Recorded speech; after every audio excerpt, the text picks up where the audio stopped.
All right, let's dive in.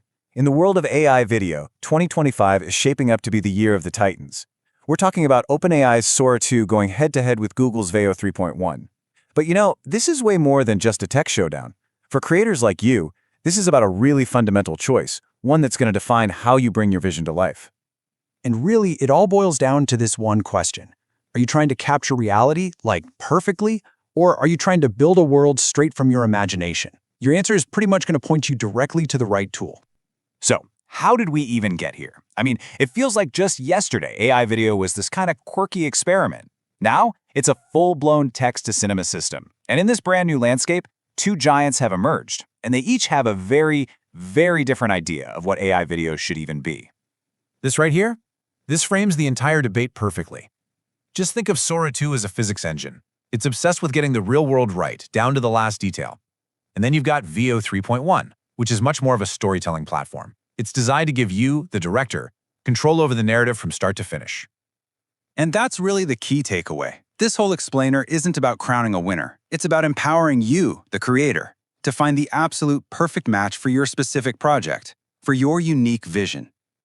So, let's really dig into these two breakthrough approaches. Is it all about capturing the world exactly as it is?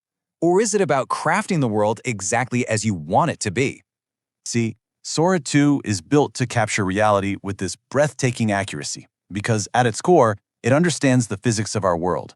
But Veo 3.1, it's built differently. It's designed to capture your imagination, giving you the tools to actually build a coherent story.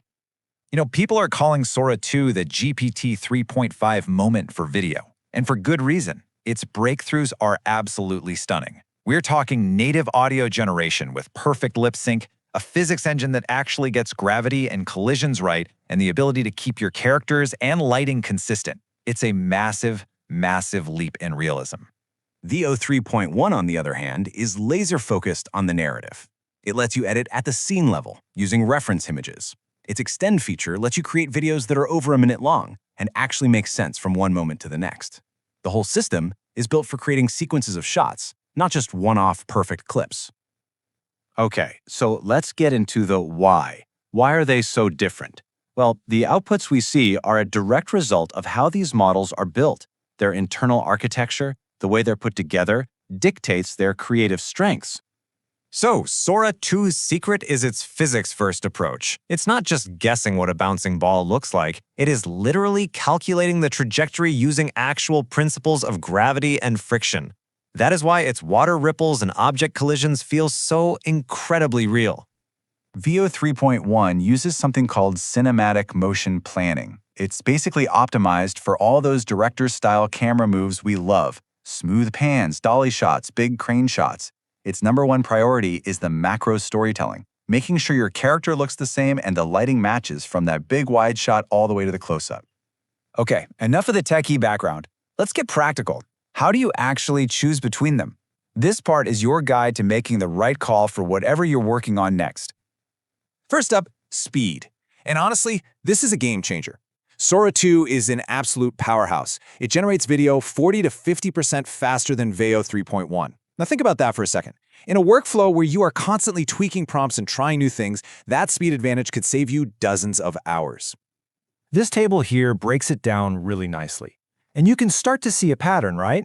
If your project hangs on a single, breathtakingly real shot, like a cinematic short film or a nature doc, Sora 2's your go-to. But if your project has multiple scenes that all need to feel connected, like a brand commercial or an educational video, Veo 3.1's narrative tools are pretty much indispensable. So let's just boil it down for Sora 2. You're going to pick it if your goal is that one perfect photorealistic shot. You'll pick it if you need to work fast, if accurate physics are absolutely non-negotiable, and of course, if you're already living inside that ChatGPT ecosystem.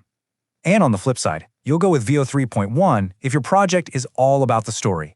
If you absolutely need consistency across multiple scenes and brand styles, if smooth transitions are vital, and if you think like a director who storyboards their ideas out first. But here's the thing. This whole division, this split between realism and imagination, it probably won't last forever.